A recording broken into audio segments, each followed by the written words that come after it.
Assalamualaikum warahmatullahi wabarakatuh. Perkenalkan, nama saya Dewi Lala Nurfania, NIM 3519081. Saya dari kelas Hadis Dakwah A. Pada kesempatan kali ini saya akan sedikit menjelaskan tentang hadis ketujuh, yaitu tentang teladan dakwah Rasulullah SAW, kemudian planning dan tadarus dalam dakwah. Untuk hadisnya yaitu sebagai berikut. Bismillahirrahmanirrahim. An Ibni Abbas radhiyallahu anhuma qala Rasulullah sallallahu alaihi wasallam li Mu'adz bin Jabal hina ba'asahu ilal Yamani, innaka sata'ti qauman ahla kitabin fa idza ji'tahum fad'uhum ila ay yashhadu an la ilaha illallah wa anna muhammadar rasulullah, fa inhum ata'u laka bidzalika fa akhbirhum annallaha qad farada alaihim khamsa salawatin fi kulli yaumi wa lailatin. Kemudian fa inhum ata'u laka bidzalika fa akhbirhum annallaha qad farada alaihim sadaqatan tu'khadu min aghniyaihim faturaddu ala fuqaraihim. Fa inhum ata'u laka bidzalika fa iyyaka wa qaraima amwalihim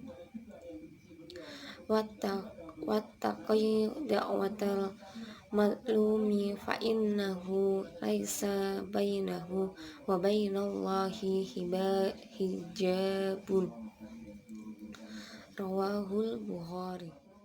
Dalam suatu hadis diceritakan mengenai sahabat Mu'adz bin Jabal.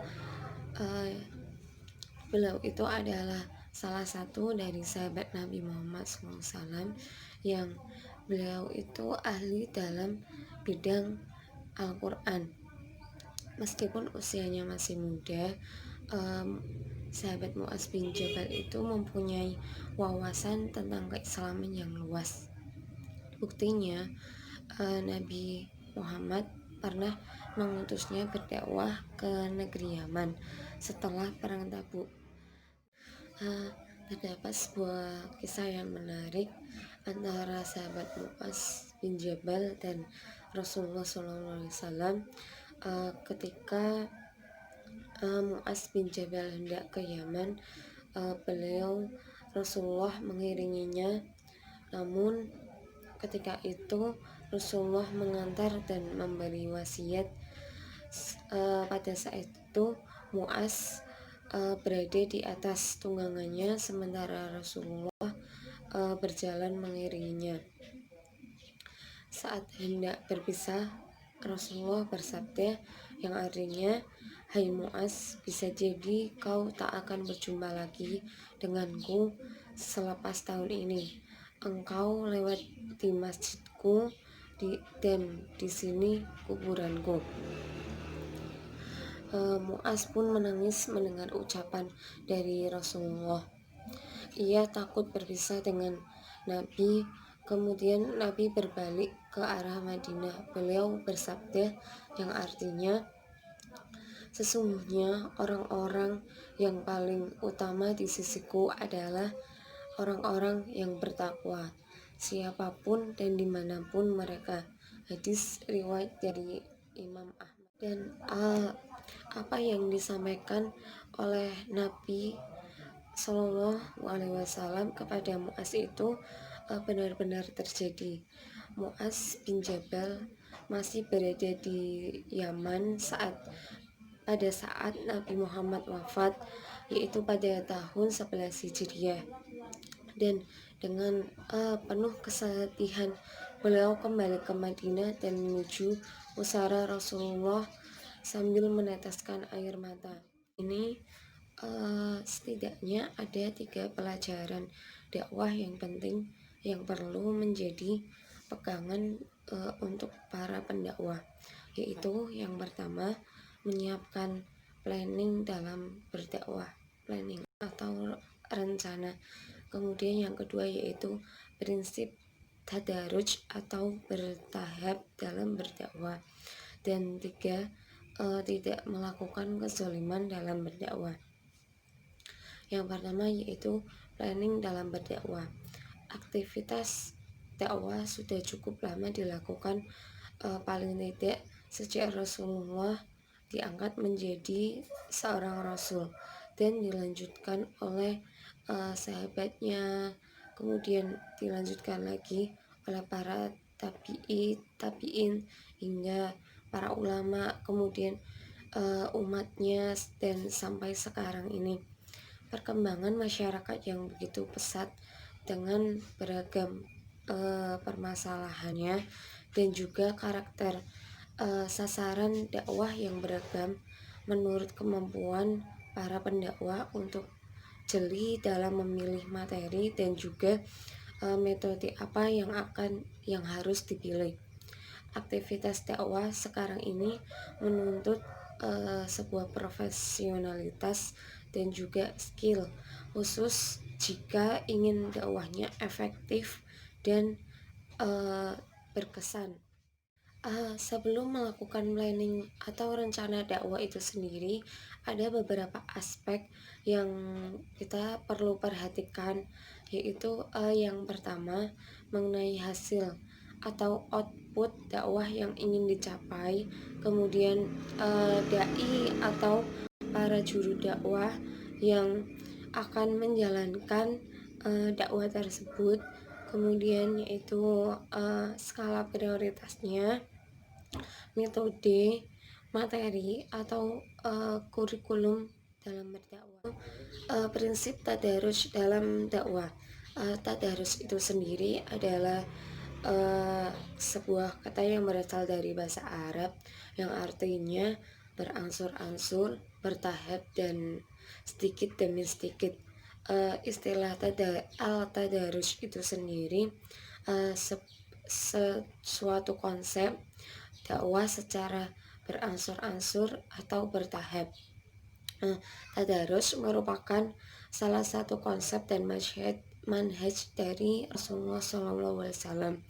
Tadarus dalam dakwah perlu dilakukan sebab menegakkan syariat Islam di tengah-tengah suatu masyarakat itu tidak dapat dilakukan secara sekaligus. Kondisi masyarakat setiap daerah itu berbeda-beda dan mereka akan lebih mudah memahami ajaran dakwah yang kita sampaikan jika kita itu menyampaikannya secara bertahap. Prinsip tidak menzalimi dalam berdakwah. Sebagai seorang dai, sudah sepantasnya beliau itu adil dalam bersikap dan menjauhi kezaliman. Dalam hadis di atas disebutkan, dan waspadalah kamu dalam mengambil harta-harta yang terbaik dari mereka.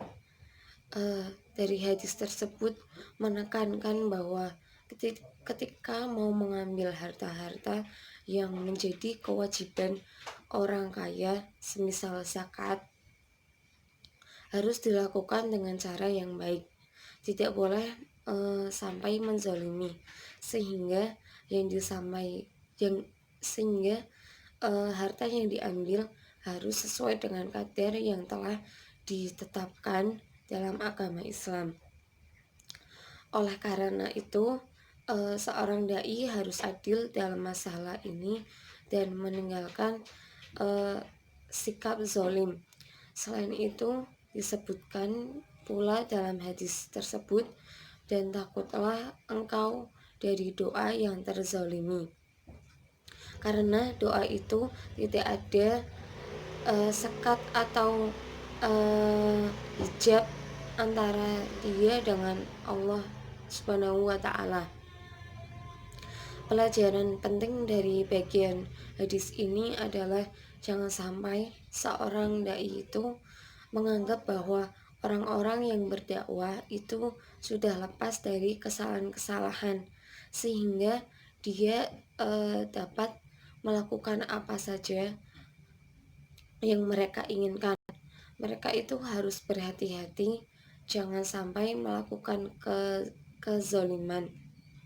Jangan sampai mereka merasa paling benar hingga dapat melakukan sesuatu yang semena-mena kepada sasaran dakwahnya yang dianggap bahwa sasaran dakwahnya itu salah.